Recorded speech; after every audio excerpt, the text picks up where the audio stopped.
Hello, Connective. We have another general read today. We are starting with the Energy Oracle cards. We're looking for just one card from the Energy Oracle for our general read. One card, please.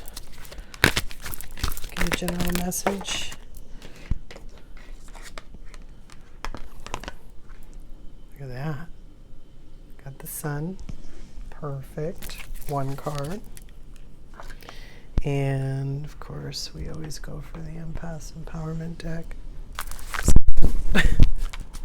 So we're asking for one card from the Empath Empowerment deck. One card to go with our sun. Our sun card. Something to help clarify what this reading is about today. Empath Empowerment deck. Well, look at the stars. Put this one here for now. One card, another one card. And the Vortex cards, getting into the Vortex. Getting into the Vortex, we're also looking for one card for our general read today. One card from getting into the Vortex to help our messages today for our general read. One card, please.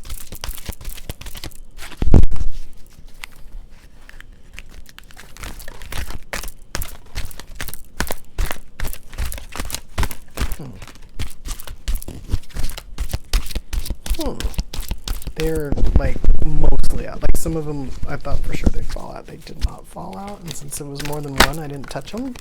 And another one that almost jumped out here. Up. One that made it. What does this one say? The law of attraction assembles happy relationships. One card again. Doing pretty well here. All right, and we also like to get a card from the Psychic deck. Psychic Oracle deck today. Just one card to go with our other cards in our general read, please. We almost got one. Couple actually almost came out. Let's see if we can just get one new card we haven't seen before.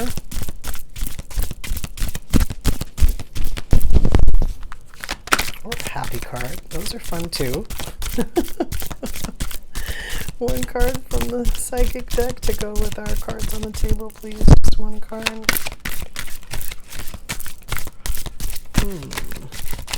I see cards trying to maybe, and then not so much, and then another card, and then the same thing.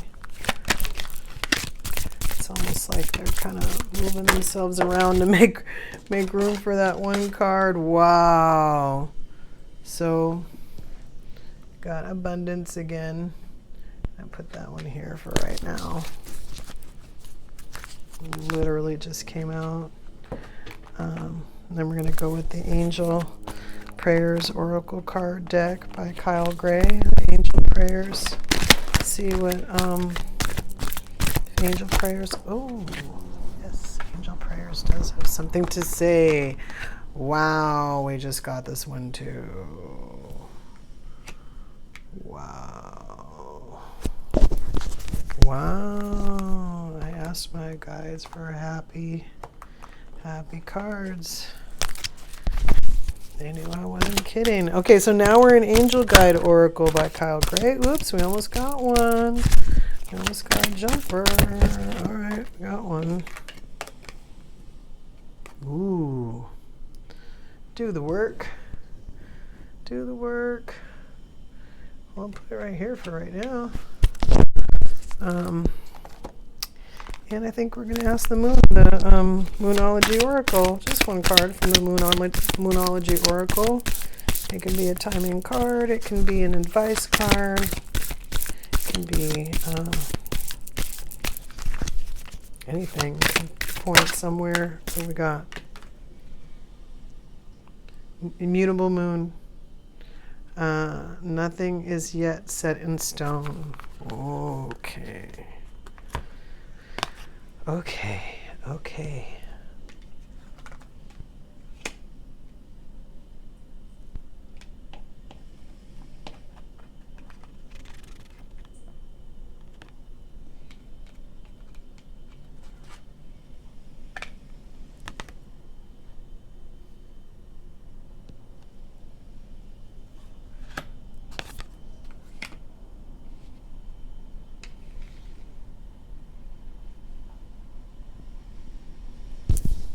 you know, I mean, most people know a lot of times the sun is going to be the happiest card in the deck, card number 1. I'm going to read Look at the Stars. Look up and remember that you are but a tiny speck in a large, mysterious universe. Let the magic of the stars connect you to your own special magic. So, you know, it kind of reminds me of like the sun and the stars, you know. I know it's kind of supposed to, but what I mean by that is, you know, it's like not only the happiest card, but like everything else around it. You know, all the stuff that you can't see, that's out there, you know. Let me read. The law of attraction assembles happy relationships. The law of attraction cannot bring you a well-balanced, happy person if you are not yourself already that. The law of attraction, no matter what you do or say, will bring to you those who predominantly match the person who you predominantly are. If you are not happy with yourself or with your life, the attraction of a partner will only exaggerate the discord, because any action taken from a place of lack is always counterproductive. I can even elaborate on that, you know. If you're not happy with yourself or with your life, you're gonna, what it means by the attraction of a partner will only exaggerate the discord, because you'll either attract a partner that's not happy with you, not happy with themselves, or not happy with their life, or it'll be, you know, just the idea of lack, like it says, because any action taken from a place of lack is always counterproductive. That other person, if they don't match like exactly what I just said, they might be that person that is the opposite of what I just said. And so it really highlights those things in you. Or maybe, you know, they do mirror you and it highlights those things in them that you don't like in yourself. Either way, that is going to bounce back as an unhappy relationship. So even if you do feel like you're in lack, a lot of times you got to like think about it a different way. If you don't do that, things can kind of turn. Like, yeah, you're promised like, you know, spiritual abundance and abundance. I mean, when I say promised, I mean, you know, is like when you're creating the plan for yourself, you know, it's kind of like, okay, I'm going to do this work and, you know, things are going to come to me because I'm going to understand the law of attraction. I'm going to attract what I want. Things are just going to come to me like it's, I want to say almost like a given. Like, you know, maybe it does, they sign a contract and it actually says you will be, you know, abundant in all things, you know, but I think it's kind of, you know, understood that if you're being you and you're allowing the things that are to come to you based on the natural law of this planet, like things are just gonna, they're just gonna come. They're just gonna come. So, you know, the work actually is the things that you do in yourself, like when you want to assemble happy relationships. You know, a lot of people, they meet somebody and then they say there was always something wrong with them, oh, that person's too nice or whatever, and it's like that person that's too nice is probably actually healed. And you just, when you look at the calmness of that situation, you don't understand it. It kind of scares you. You know, you wonder like, what's with this person? They're so calm. You know, it's because you're not used to it. And so a lot of times when you've been through the ringer and then you do the work and then you appreciate the calmness, you go, okay, that person's calm. I think I can deal with this for a while. And sometimes you do have to do that for a while to actually get your peace. It's not going to be overnight. You know, we always talk about momentum, building momentum on that, doing momentum on building momentum on doing the work, and building the momentum on, you know, assembling, letting the law of attraction get time together to assemble happy relationships for you, especially if you got a lot of relationships that aren't happy. You know, part of doing the work is getting rid of some of those people that make you unhappy so that those people that make you happy can come on in, because it's waiting for you. Sometimes doing the work is opening that up for them. this mutable moon, mutable moons, mutable on your, as part of your astrological chart, part of your signs and all that stuff is means that it can be kind of changed. Meaning, this mutable moon says nothing is yet set in stone. If you don't do the work, you may not necessarily get these things. They're not totally promised. That's why it's saying to take a look and see, what's out there. You already know the sun's out there, but do you know that there's happy relationships out there? Do you know that there's abundance out there?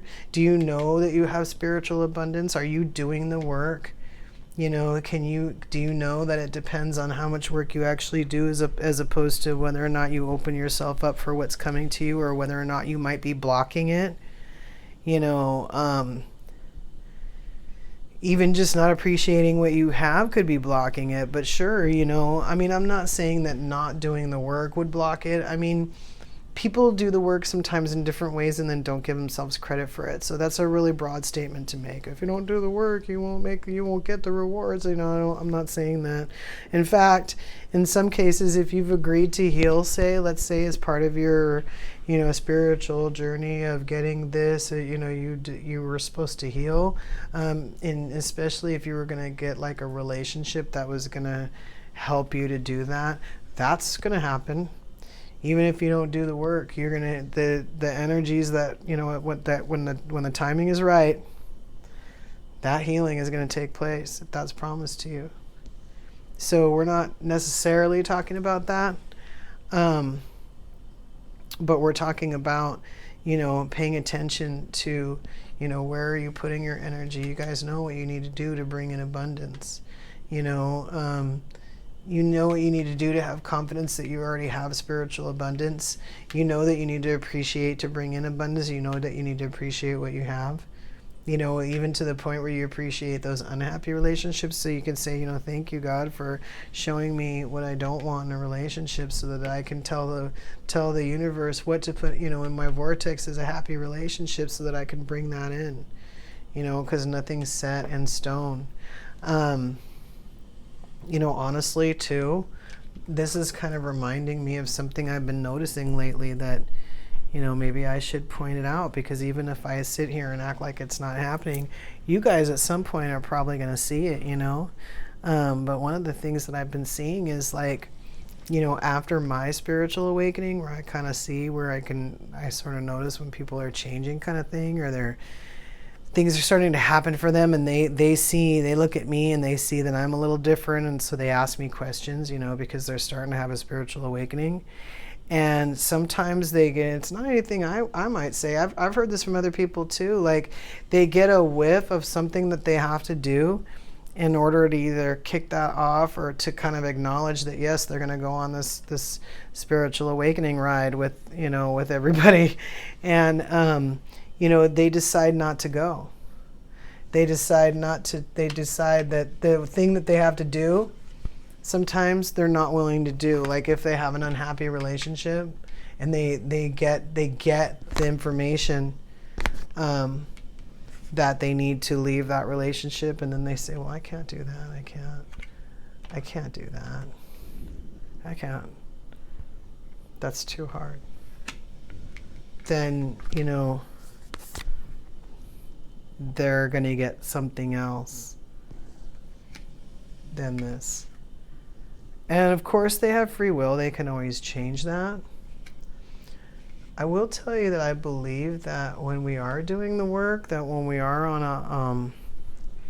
when we are all accepting our spiritual paths or our awakening, our circumstances that we set out for ourselves in this life, I believe that we all start from different, let's call it rungs on the ladder, as far as like where our vibration is, let's say. And then I think, as we're raising our vibration, things are a little uneven as far as to what, high and low is in relation to someone else. Because if you raise yours, you raised yours and you would consider that high, but you don't have anything to compare it to when you're talking about somebody else's vibration. You know what I mean? And I do believe that even like if you say you're on a particular rung with other people in a spiritual awakening, and let's say you just delay the work. You go, well, this is not a good time. I can't get out of this relationship. I'm not going to be able to do that right now. I feel like we elevate in waves. So I feel like whenever you're able to move forward and that situation's ready for you and the energy's right, you'll elevate in that wave kind of thing. And that's personally what I believe. Again, if that isn't true, I don't know what in the hell the purpose of free will is. If you can't, change your mind at any time. And I do believe you can about anything, not just something like this, although I will also say that, with the energy that's in play currently right now on this planet, with the planet evolving, is somebody who's like maybe not choosing to evolve, like say go through your spiritual awakening, or if you know somebody who's choosing not to go through their spiritual awakening, it might be a little bit different for them as far as, if they choose not to do the work, as far as how the planet looks to them, as opposed to people who might choose to do it. I can't really shoot an explanation of what I just said in like 4 minutes or whatever. And I've been listening more to other people talk about it than talking about it. Just, listening for what sounds true and forming my own opinions. But what I mean to say in that particular statement is that, for people who know someone who's choosing not to evolve, let's say, that they're being called, you can see it, what it looks like sometimes, especially early stages, And sometimes it might look like they're coming, they're coming with you. You get excited. You go, oh, great, I don't have to do this by myself. This person's coming, and it's not my first choice, not my best friend, or whatever you would say. But you're like, oh, cool, I get to watch someone else go through this too. And then, after they make some like major moves in their life, all of a sudden they turn around and they're changing their mind about it. You know what I mean? The most that I can tell you about that right now with any kind of certainty is that those people are choosing not to evolve on a planet that's choosing to evolve. And so I'm just going to kind of leave that out there because it can be interpreted many different ways. And even if you watch this video in 2 years, you might interpret it a totally different way than you interpreted it today. But some of you are very concise on what you think that means. And when you're a visitor on a planet that's choosing to evolve, you might want to do what the Romans do if you're getting that opportunity, because there's no promise of where you might what you might have to deal with, if you don't, who you might have to deal with, what's being blocked for, possibly for good. I mean, I don't, like I said, 100% believe in that, like blocking yourself forever or cutting yourself off from, something that's supposed to be meant for you or anything like that. But I will say that, during this process, and especially when I was going through stuff that was like really hard, like just really, I perceived it as really hard. Do I really want to go through this? Do I really want to do this kind of stuff? The idea was kind of like, do I not want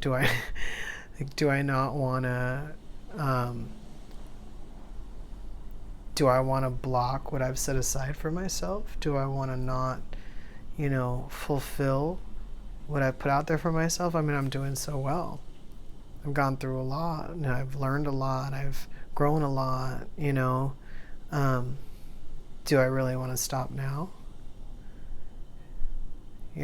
Especially if it's like something like fear, Especially if something is making you afraid, then definitely do it anyway. Because next time, you won't be afraid of it. And of course, I'm not talking about anything dangerous or anything that your intuition is like, don't do it. I'm not talking about that. I'm not talking about straight fear. Fear can be useful. I'm talking about things that that you're afraid of because you've never done it before. Things that are not dangerous to you. Things that you know you're not going to get hurt doing, but you still have fear.